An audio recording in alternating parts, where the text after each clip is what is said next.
تخيل معايا لو الدوري المصري كان فيلم مصري، إنتاج الجبلاية، بطولة الأهلي والزمالك، وإخراج الفار. الأهلي البطل الخارق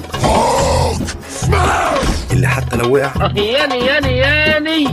ياني المخرج بيقول اقطع المشهد ده.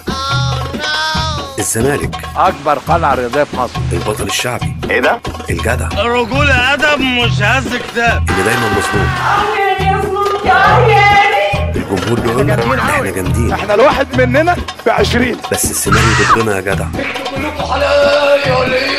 الحكام العصابة الشريرة لابسين اسود، ما تخافش يا حزلقوم. والفار المساعد اللي بيقرر حاسب يا راجل مين يعيش قدامك نورة ومين يموت في الفيلم. مش تفتح يا شيخ خديج. اما المحللين انا شغلتي شغلة مزاج يا استاذ، مش لعب عيال. دول النقاد بتوع السينما الكروية، محدش فاهم هم زعلانين ليه. وانت قلت ايه انت ولا عملت ايه انت ولا؟ بس الصوت عالي وخلاص، لازم ندوش الدوشة بدوشة ادوش من دوشتي عشان ما تدوشناش. وفي الاخر الجمهور هو اللي بيكتب نهاية الفيلم كل موسم، ولسه مستنيين المخرج الجديد يكتب نهاية مختلفة.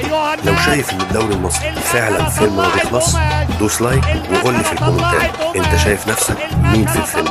كان معاكم سكواد جرينتا، سلام.